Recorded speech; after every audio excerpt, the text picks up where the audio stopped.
성경 말씀을 한 구절 보도록 하겠습니다. 성경 말씀은 요한복음 6장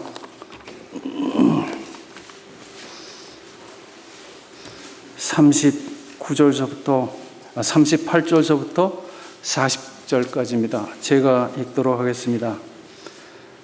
내가 하늘로서 내려온 것은 내 뜻을 행하려 함이 아니요 나를 보내신 이의 뜻을 행하려 함이니라.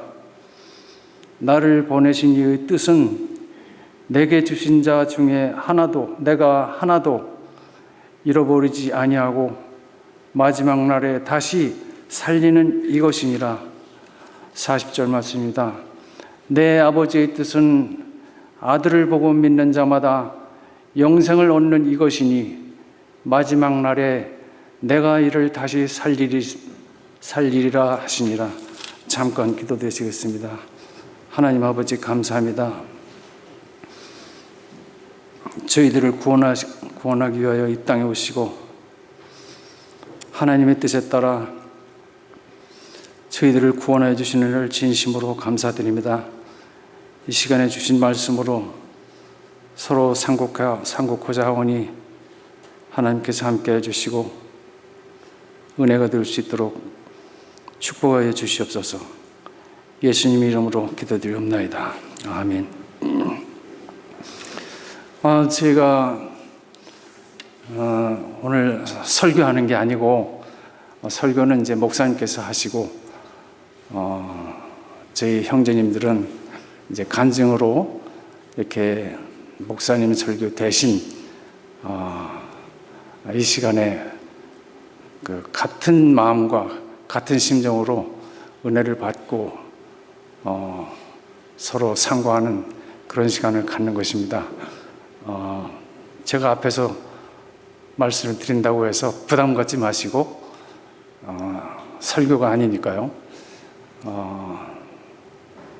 편한 마음으로 제 심정이 여러분의 심정이고 여러분의 심정이 제 심정이기 때문에 저도 역시 세상에 나가면 벌어야 먹고 살 수 있는 사람이고 또 기분 나쁜 일 있으면 화를 내는 사람이고 또 좋은 일 있으면 기뻐할 줄 아는 여러분들과 똑같은 사람입니다. 저한테서 어떤 것을 배우려고 생각하지 마시고 제한테서 배울 것도 없고 오직 하나님 말씀을 서로 같이 상고한다는 그런 마음으로 들어주시면 고맙겠습니다. 우리가 신앙생활을 하면서 여러 가지 흔히 쓰는 말이 꽤 여러 가지 있습니다. 그 중에 하나님의 뜻이라는 말을 꽤 여러 번 쓰는 것 같아요. 특히 신앙생활을 오래 하신 분들 가운데 이 하나님의 뜻이라는 용어를 상당히 많이 쓰게 되는 것 같은데요. 저도 이제 나를 향한 하나님의 뜻이 무엇인가 이거에 대한 고민을 꽤 여러 차례 해왔습니다. 그런 가운데 이번 기회가 있어서 이 하나님의 뜻에 관해서 한번 우리 형제 자매님들하고 같이 한번 상고해 봤으면 좋겠다는 그런 마음을 갖게 되었습니다. 보통 이렇게 얘기할 때 마지막으로 결론이 안 나면 하나님의 뜻으로 돌립시다 이런 얘기를 참 쉽게 하는데요. 이 성경 말씀을 여기저기 보니까 하나님의 뜻에 관한 말씀이 참 여러 군데 많이 나왔습니다. 그런데 그 하나님의 뜻이라는 하나님의 뜻이라는 그 의미가 꽤 이렇게 다양하게 쓰인 것을 발견할 수 있었습니다. 우선은 하나님의 의도, 하나님의 의향, 하나님의 결심, 그런 의미를 나타내는 하나님의 뜻이 있었고, 또 하나는 하나님의 바라심, 하나님이 우리에게 바라시는 것 내지는 명령하심, 어떤 그 리퀘스트 또는 giving order, 그런 의미의 하나님의 뜻이 있었고요. 그 다음에 세 번째로는 나를 통한, 나에게 향한 개인적인 하나님의 뜻, 그것을 분별할 수 있는, 분별하라고 하신 그런 하나님의 뜻, 이렇게 세 가지로 구분을 해봤습니다. 물론 이제 제가 구분을 해본 거예요. 여러분들은 다른 방면으로 생각하실 수 있겠는데, 그래서 첫 번째 말씀드린 하나님의 의도, 하나님의 의향, 하나님의 결심이라는 의미에서의 하나님의 뜻은 전 인류를 다 상대로 하신, 온 인류를 대상으로 하신 하나님의 뜻이었어요. 다시 말하자면 모든 사람들이 다 구원을 받았으면 좋겠다, 구원을 받게 해야 되겠다, 이 구원을 받을 수 있는 길을 내가 마련해야 되겠다 하시는 하나님의 뜻이 있었고, 온 인류를 향한 하나님의 뜻이죠. 두 번째로 말씀드렸던 하나님이 우리에게 바라시는, 또 우리에게 명령하시는 그런 하나님의 뜻은 하나님을 이미 영접하고 구원받고 하나님을 믿는 사람들에게 주신 하나님의 명령이다. 그렇게 이제 말씀을 드릴 수가 있을 것 같아요. 그 다음에 이제 세 번째로 분별하라고 하신 하나님의 뜻은 우리 각자가 다 상황이 다르기 때문에 그런 모든 상황을 성경 말씀에 다 성경 말씀에 포함을 시킬 수는 없잖아요. 그러니까 개인이 하나님과 관계를 맺으며 하나님의 뜻이 무엇인지 분별하는 것이 우리에게 주어진 하나님의 뜻이다. 이렇게 이제 제가 구분을 해봤습니다. 하나님은 이제 우리를 구원하시려고 구원의 길을 마련해 주셨는데, 온 인류에게 구원받아라, 영생하더라, 얻어라, 그런 하나님의 의도가 있으셔가지고 예수님을 이 땅에 보내셨는데, 저는 이제 요한복음 3장 16절에 하나님이 세상을 이처럼 사랑하사 독생자를 주셨으니 이는 그를 믿는 자마다 멸망치 않고 영생을 얻게 하려 하심이니라. 이 말씀을 어려서부터 뭐 수십 번, 수백 번 들어왔고, 저 나름대로 상고도 하고, 또 이 말씀 가지고 어렸을 때는 어린 주일 학생들한테 얘기를 합니다. 그런데 이 말씀 중에 너무 우리가 가볍게 넘어가는 부분이 있는 것 같아요. 이 사랑이라고 하는 것은 크기가 있는 것 같아요. 조그만 아이, 우리 은비 같은 정도의 아이한테 은비야, 너 엄마 아빠 사랑해? 그러면 사랑해요. 그러면 얼마만큼 사랑해? 그러면 이만큼이요. 애들은 이게 최고예요. 그 다음에 이제 그 애가 자라서 한 중고등학교쯤 돼가지고 너 엄마 아빠 사랑해? 뭐 그냥 물어본다면 그 애가 뭐라고 대답할까요? 제 생각에는 용돈 주는 만큼이요. 저는 그렇게 대답할 것 같아요. 아이들이 요즘은 하도 빠르게 성장을 해가지고 정신적으로요. 근데 그 아이가 만약 대학을 갔다, 대학에 가서 만약 똑같은 질문을 했을 경우에는 뭐라고 대답을 할까요? 글쎄요. 그렇게 대답을 할 것 같아요. 근데 그 사람이, 그 아이가 결혼을 만약 했어요. 결혼했을 때 부모가 찾아왔으면 이 부모님에 대해서 어떻게 대할까요?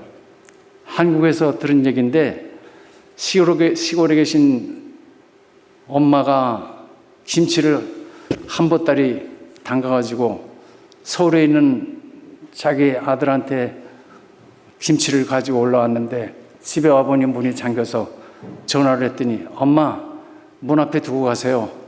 그랬다는 겁니다. 엄마가 얼마나 섭섭하셨겠어요. 사랑은 이렇게 갈수록 작아져요.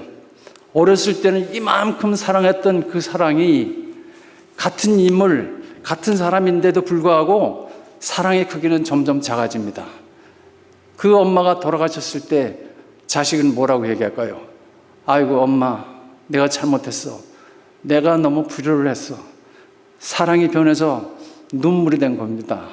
사랑의 크기는 점점 작아지는데 하나님의 사랑이 작아질까요? 하나님의 사랑은 얼마나 클까요? 저는 하나님의 사랑에 대해서 한번 생각을 해봤어요.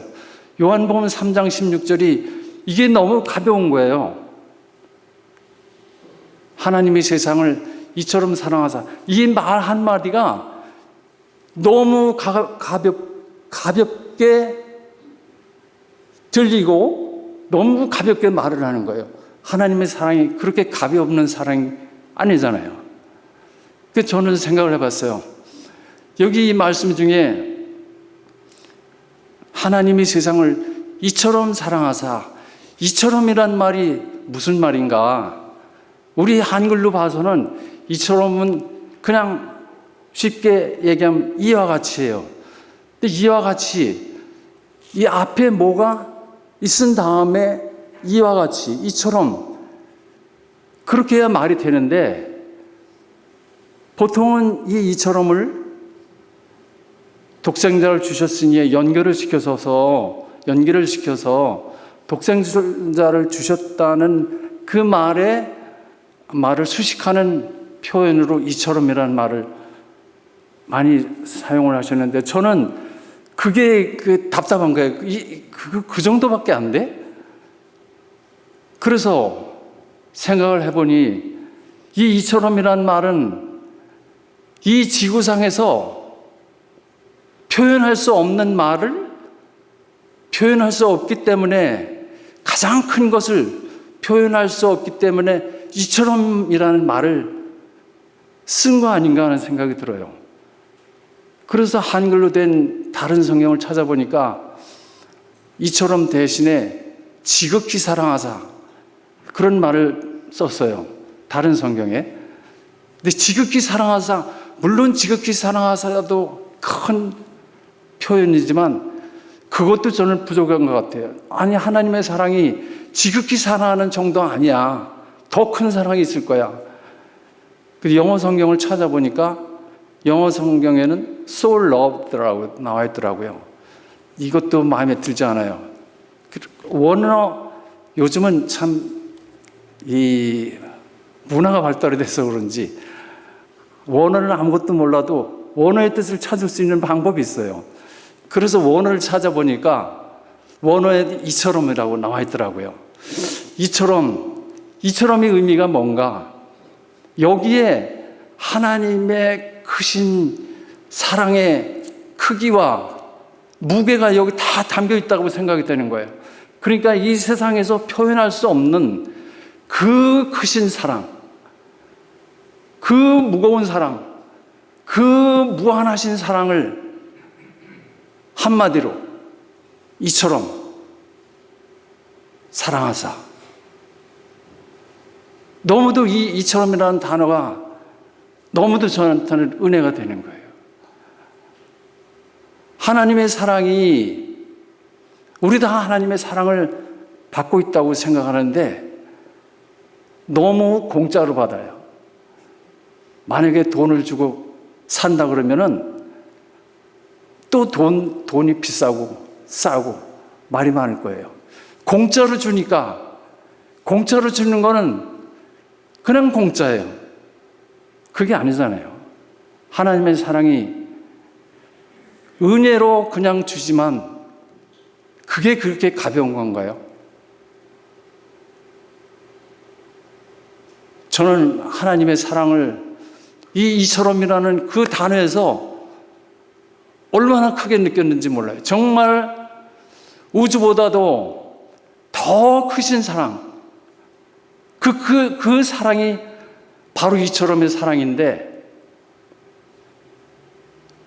그 크신 사랑 중에서 가장 큰 사랑, 사랑의 보따리, 그 안에는 여러 가지 사랑이 많이 있는데 그 안에 가장 큰 사랑, 예수님을 이 땅에 보내주신 사랑, 이처럼의 사랑 중에서 가장 크신 사랑, 예수님을 이 땅에 보내주신 사랑이 아닌가, 이렇게 생각을 하고, 하나님의 사랑은 내가 이 세상에 어떤 말로도, 아무리 지식이 많은 사람도 그 사랑의 표현을 어떻게 하겠느냐. 이처럼의 사랑은 너무도 무궁하고 너무도 값 있는 그런 사랑이 아닌가 생각을 해봤습니다. 이 사랑을 하나님께서 우리에게 공짜로 주시고, 공짜로 줬는데 안 받아요. 사람들은 이 귀한 복음을 받아들이지 않습니다. 내가 교만해서, 내 안에 하나님의 사랑 외에 다른 것이 가득 차 있어요. 세상의 욕심이 가득 차 있고, 세상의 물질에 대한 욕심, 지위에 대한 욕심, 권력에 관한 욕심, 이런 것들로 차 있으니까 하나님의 사랑이 들어갈 자리가 없는 거예요. 먼저 내가 겸손해야 하나님의 사랑이 차고 넘칩니다. 하나님의 사랑은 하나님과의 관계를 회복시키는 사랑입니다. 원래 우리는 죄 때문에 하나님과 원수가 된 거 아니에요. 그런 원수가 되었던 저희들을 예수님을 보내셔서 하나님과 화평이 되고, 이제 너는 나와 원수가 아니고 나의 자녀, 내 아들이야, 내 딸이야. 하나님이 그렇게 인정을 해주시는 겁니다. 그걸 왜 안 받아들일까요? 제 경험으로 하나님의 말씀을 이제 깨닫는 방법을 하나 터득한 게 있습니다. 제 방법입니다. 혹시 여러분들께서 나는 성경을 아무리 읽어봐도 도대체가 무슨 말씀인지 깨달아지지를 않아, 혹시 그렇게 생각하시는 분이면 계시면 저와 똑같은 심정일 겁니다. 제가 생각해낸 방법이 하나 있는데요. 우선은 성경 말씀 중에 목사님의 말씀이라든가 아니면 수양회 때라든가 아니면 개인적으로 성경을 볼 때 들어오는 성경 귀절이 있을 거예요. 성경 귀절을 외웁니다. 한 귀절이니까 그게 어렵지 않아요. 그걸 그냥 아침 저녁으로 그냥 내가 입에서 건드리면 나올 정도로 그 성경 구절을 외워요. 완전히 외웠으면 그 다음에는 그 성경 구절이 들어가 있는 패러그래프를 외우는 겁니다. 좀 길겠죠? 이것은 한 일주일 이상 시간이 걸려요. 저 같은 경우에는 시간이 많이 걸려도 상관이 없는 것 같아요. 패러그래프를 외우면 어느 정도의 의미가 나한테 들어오는 것 같아요. 그 의미가 들어올 때까지 패러그래프를 완전히 외웁니다. 패러그래프가 완전히 다 외워졌으면 그 다음에는 그 패러그래프가 속한 장을 1절서부터 마지막 절까지 하루에 한 번씩 꼭 읽습니다. 한 달이 되든 두 달이 되든. 그리고 마음속에 내가 하나님의 말씀을 좀 깨닫고 싶어요. 하나님의 사랑을 깨닫고 싶어요. 하나님의 은혜를 깨닫고 싶어요. 이런 마음을 가지고 지금 말씀드린 그 방법을 한번 사용을 해보세요. 그러면 하나님께서 반드시 응답을 해주십니다. 왜냐하면 하나님이 약속을 해주셨잖아요. 구하라, 주실 것이라고 말씀하셨거든요. 내가 세상에 물질을 달라고 구하는 것 아니고, 내 세상에 어떤 욕심을 채우기 위해서 달라는 건 아니고, 하나님의 은혜를 깨닫겠다고 하는데, 하나님의 말씀을 깨닫겠다고 하는데 하나님 그거 안 해주실까요? 분명히 해주시라고 저는 믿습니다. 두 번째로 말씀드렸던 하나님이 구원받은 자, 예수를 믿는 자들에게 말씀하신 하나님의 명령이 있습니다. 여러분들께서 잘 아시던 바와 같이 항상 기뻐하라, 쉬지 말고 기도하라, 범사에 감사하라. 처음에는 이 말씀이 어떻게 이게 가능할까? 어떻게 항상 기뻐하고 쉬지 말고 기도하고 범사에 감사하는 일이 가능할까? 그런 의미를 품어왔는데, 가능하지 않은 거를 하나님께서 시키실 리가 없어요. 하나님이 우리를 사랑하시는데, 나를 사랑하시는데 내가 할 수 없는 것을 하나님이 해라, 그러시길까요? 내가 할 수 있으니까 하나님은 시키시는 거예요. 내가 하려고 노력하면 하나님은 거기에 도움을 주시는 거예요. 결국은 이 말씀을 이룰 수가 있는 게 아닌가, 이렇게 생각을 했습니다. 항상 기뻐하는 것이 어떻게 가능할까요? 하나님의 사랑이 이처럼 큰데 어떻게 기뻐하지 않을 수 있어요? 내가 세상에서 살면서 내 환경 때문에 슬픈 일을 당하고 고통스러운 일을 당해도 내 옆에 하나님이 계시다는 그 사실만 가지고서라도 항상 기뻐하라, 기뻐하는 마음을 유지할 수 있지 않겠는가. 그런 마음이 없기 때문에 기뻐하는 마음을 누리지 못하는 거 아닌가 하는 생각이 듭니다. 하나님을 우리가 알 때 하나님의 본성을 우리가 알지 못하기 때문에 하나님을 원망하는 경우가 많이 있습니다. 예레미야가 3장에 보면 주께서 인생으로 고생하며 근심하게 하심이 본심이 아니시로다, 그런 말씀이 있습니다. 하나님께서 우리에게 고통을 주시고 우리가 고생하고 근심하는 것이 하나님의 본심이 아니라는 거예요. 우리는 그걸 하나님 본심으로 생각하나요? 확실치가 않은 것 같아요. 하나님의 본심이 무엇인지, 하나님이 날 사랑하고 있는지 이것조차 분명치가 않으니까 어떤 일이 닥칠 때 불만이 쌓이고 또 불평이 생기고 하나님을 원망하고 교회를 배반하는 그런 일이 생기는 것 아닌가 생각이 됩니다. 하박국 3장에 보니까 비록 무화과 나무가 무성치 못하며 포도나무에 열매가 없으며 감람나무에 소출이 없으며 밭에 식물이 없으며 우리의 양이 없으며 외양간에 소가 없을지라도 나는 여호와를 인하여 즐거워하며 나의 구원의 하나님을 위하여 인하여 기뻐하리로다. 하박국 선지자는 이렇게 말했습니다. 나는 여호와를 인하여 즐거워하며, 내가 가지고 있는 것 아무것도 없어도 여호와를 인하여 즐거워하고 나를 구원해 주신 하나님을 인하여 기뻐하리로다. 우리가 세상을 살면서 기뻐할 때가 있어요. 그 기뻐할 때 어떨 때 기뻐하는 건가요? 하박국 선지자는 하나님으로 인해서 기뻐했는데 나는 무슨 좋은 일이 있으면 기뻐하죠.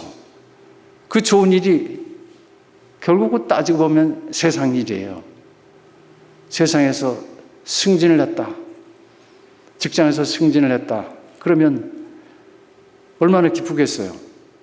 그런데 그 기쁨이 나를 구원해 주신 하나님의 기쁨만큼 기쁜가요?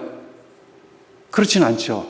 그런데 우리는 하나님이 구원의 하나님, 나를 구원해 주신 하나님이라는 사실을 잊어버릴 때가 참 많이 있습니다. 특히 우리가 세상에서 살 때는 또 어떤 금전적인 이해관계가 있는 사람하고의 관계 속에서 하나님을 잊어버릴 때가 많이 있는 것 같아요. 참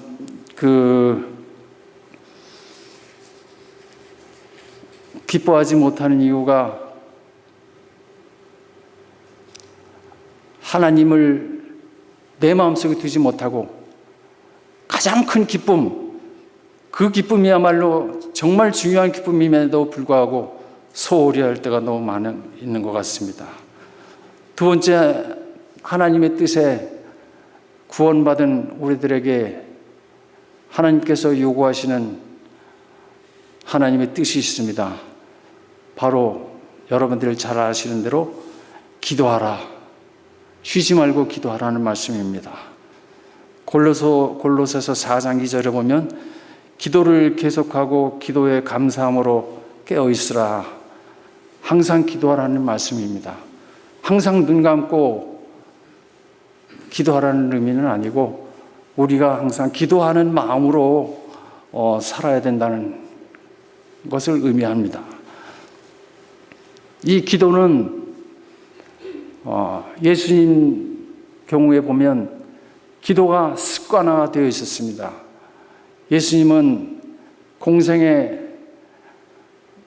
시작하기 전에 40일 금식 기도를 하시고 십자가에 달리시면서도 마지막 기도를 하시고 그 3년 동안 공생을 하시면서도 기도 생활을 습관화하셨습니다. 이 습관이라는 것이 참 중요한 것 같아요. 교회에 나오는 것도 어떤 때는 우리가 습관적으로 나옵니다. 그러나 습관적으로 나오는 그 자체가 상당히 중요한 것 같아요. 습관이 어떤 위기의 순간에 닥쳤을 때 아주 힘을 발휘하는 것 같아요. 그 습관이 없었으면 그냥 쓰러질 수밖에 없는데 습관 때문에 교회 나왔다가 하나님의 말씀으로 감동을 받을 수도 있고 습관 때문에 내가 기도하다가 하나님의 그 뜻을 발견할 수 있는 거 아닌가 생각이 됩니다. 습관은 이렇게 중요해요. 습관이 사람을 만든다는 말도 있습니다. 내가 어떤 습관을 가지고 있는가? 그냥 찬송을 내 입으로 항상 내 입에 찬송이 붙어있는 그런 습관을 가지고 있는가? 시간을 정해놓고 기도하는 다니엘 같은 그런 습관이 있는가? 아니면 그런 좋은 습관 말고 나쁜 습관도 많이 저는 가지고 있습니다. 그런 나쁜 습관은 하나씩 제해버리고 기도만큼은 습관적으로 해야 되는 것 아닌가 생각이 됩니다. 다니엘이 바벨론의 포로로 잡혀가서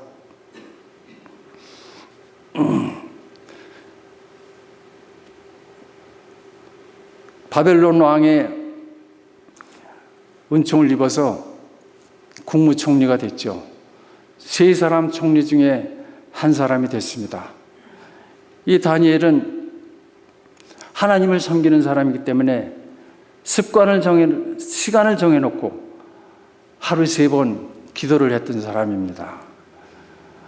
이 다니엘을 이스라엘의 포로로 바벨론에 끌려왔는데 바벨론 나라의 총리가 되다 보니까 시기하는 사람들이 많았습니다. 질투하는 사람들이 많았습니다. 이들이 힘을 합쳐서 다니엘을 어찌됐든 쳐서 내려야 되겠다 모의를 하고 다니엘 왕한테 가서 조서를 꾸며달라고 합니다. 그 조서의 내용은 왕이 조서를 꾸려서 내려보내는데 왕위에 다른 사람에게 구하거나 기도하거나 하는 사람에게는 누구든지 사형에 처한다 하는 조서를 붙이게 됩니다. 이 왕은 그 조서의 내용도 잘 모르고 그냥 사인을 해서 크게 이제 문서를 만들어서 붙이게 됩니다. 다니엘은 그 조서의 내용을 알고 이제 이게 나를 위해서, 나를 모략하기 위해서, 나를 쳐내리기 위해서 만든 조서구나 하는 것을 알았음에도 불구하고 하나님 앞에 매일 3번 전에 행한 대로, 다니엘서 6장 10절에 보니까 전에 행한 대로 기도를 했던 것입니다. 그리고 감사 기도를 했습니다. 다니엘은 목숨이 위태로운 그 순간에도 전에 하던 대로, 만약 전에 안 했다면, 이것이 습관이 안 되었다면 어쩌면 다니엘도 위기의 순간에 쓰러질 수밖에 없는 그런 사람이 아니었던가 생각이 됩니다. 중요한 것은 우리가 기도를 습관화해야 한다는 것, 이것이 참 중요하다고 생각이 됩니다. 사도 바울은 여러분들께서 잘 아시는 것과 같이 하나님의 능력을 받아서 병 고친 많은 사람들을 병을 고쳐주고 또 귀신을 내쫓고 아주 능력의 사람이었습니다. 그런데 사도 바울이 자기 몸의 가시, 자기 몸에 있는 질병은 고치질 못했어요. 하나님께 기도를 했습니다. 아마 제 생각에는 사도 바울이 이렇게 기도했을 것 같아요. 하나님, 나는 이제 하나님의 능력으로 다른 사람들의 병도 고쳐주고 또 귀신도 내쫓고 하나님의 능력을, 하나님의 도우심으로 능력을 발휘하고 있는데 하나님, 나는 아무것도 필요 없습니다. 돈도 필요 없고 지위도 명예도 필요 없고 나 혼자 살지만 나를 도와줄 수 있는 배필도 다 필요 없습니다. 그냥 이 병, 나한테 있는 병 한 가지, 이거 하나만 좀 고쳐주세요. 사람들이 봤을 때 다른 사람들의 병은 고치면서 왜 자신의 병은 못 고치냐, 이렇게 조롱하지 않겠습니까? 하나님, 나 이 병만은 고쳐주세요. 아마 그렇게 기도를 했을 겁니다. 전심으로 기도를 했다고 하니까 아마 금식 기도도 하고 며칠간을 전심으로 기도를 했을 것입니다. 3번을 기도를 했는데 하나님께서 응답하셨을까요? 안 하셨을까요? 하나님께서 그 병을 고쳐주시지 않았습니다. 사도 바울이 자고하지 않게 하기 위해서, 겸손하게 하기 위해서 그 자기 사도 바울에 있는 병을 고쳐주지 않았습니다. 저는 사도 바울의 이 기도를 하나님이 응답을 해 주셨다고 저는 믿고 있습니다. 물론 사도 바울이 기도를 해서 자기 병 고침을 위해서 기도를 했지만 그 병을 고침받지는 못했지만, 고쳐주시지 않았지만 하나님은 사도 바울에게 아주 귀한 것을 깨닫게 해주신 것입니다. 그것이 바로 하나님의 응답이라고 저는 믿습니다. 병 고침 받는 것보다 더 큰 응답, 사도 바울을 겸손하게 하신, 내가 겸손하게끔 하나님이 이렇게 은혜를 주셨구나 하는, 그걸 깨닫게 하신 은혜는 병을 낫는 하나님의 응답보다 더 큰 응답이 아닌가, 이렇게 생각을 합니다. 저는 기도를 사도 바울처럼 해야 된다고 생각을 합니다.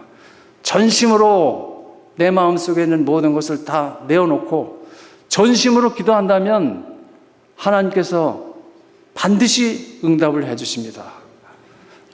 기도하고 하나님의 응답을 기다리는 겁니다.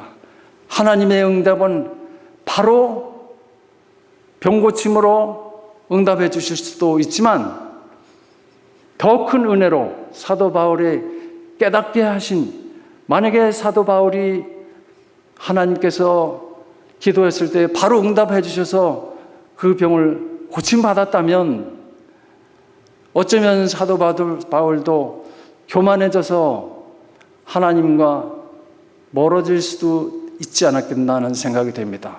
그렇게 되지 않기 위해서 하나님은 사도 바울에게 병고침보다 더 큰 은혜를, 더 큰 응답으로 함께 하신 겁니다. 저는 그 사실을 몰랐어요. 내가 기도하는 것, 하나님 이거 해주세요, 나 이게 꼭 필요합니다 라고 간절히 기도했을 때 하나님은 내가 기도해야 한 대로 응답하시지 않더라도 하나님의 더 크신 뜻으로 다른 방향에서 이것보다 이것 더 좋은 걸로 하나님은 반드시 응답을 해주십니다. 여러분은 하나님의 자녀이기 때문에 하나님이 누구의 기도를 들으시겠습니까? 하나님의 자녀, 하나님의 아들, 딸의 기도를 안 들으시면 누구의 기도를 들으시겠습니까? 우리가 기도해서 원하는 그 이상으로, 어떤 때는 그대로, 어떤 때는 하나님의 뜻에 따라서 다른 각도로 우리에게 은혜를 베풀어 주시는 것입니다. 이 하나님의 은혜가 정말 감사하고, 세 번째 하나님께서 우리에게 명하신 범사에 감사하라는 말씀이, 이래서 감사라는 말씀을 해주시는구나, 이래서 우리도 범사에 감사할 수 있는 거구나.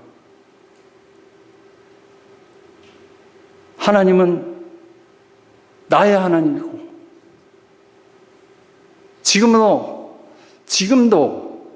내가 너를 사랑한다, 너의 존재를 인정한다, 너가 있는 환경 내가 다 알고 너가 원하는 거 내가 다 안다. 그러나 너가 원하는 건 요 테두리 안에서 원하는 거지만 나는 주고 싶어 하는 거는 요게 아니고 이렇게 큰 거야.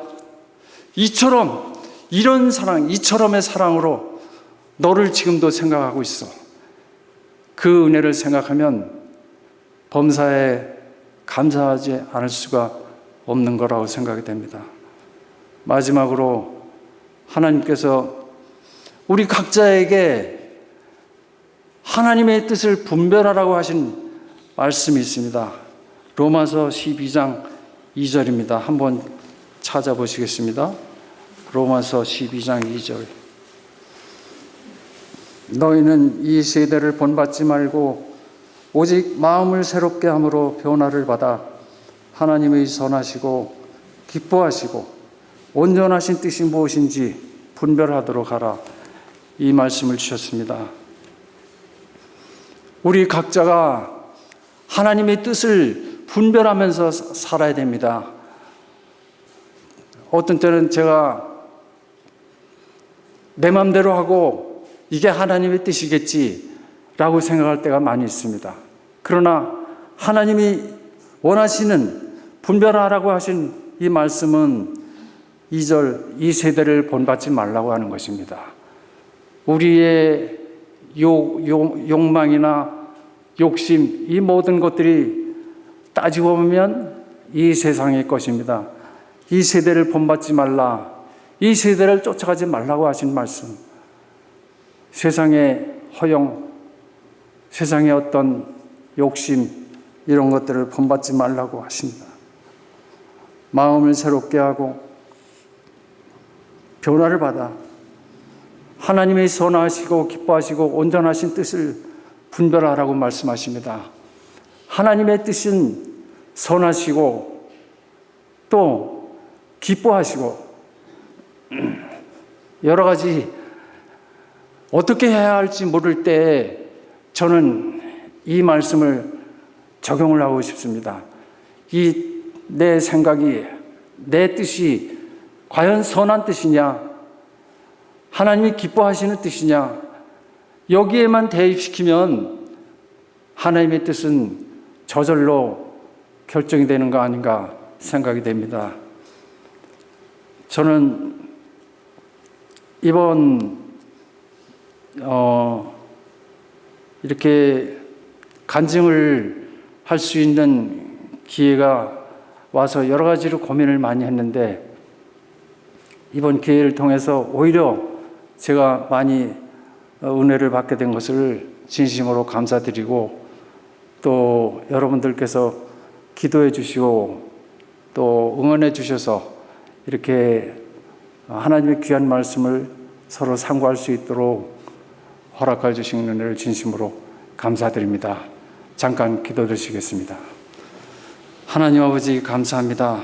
하나님의 그 넓고 오묘하신 뜻을 우리가 헤아릴 수 없지만 하나님께서 우리에게 주신 말씀을 가지고 그 말씀대로 순종하며 살아갈 수 있게 하여 주시옵소서.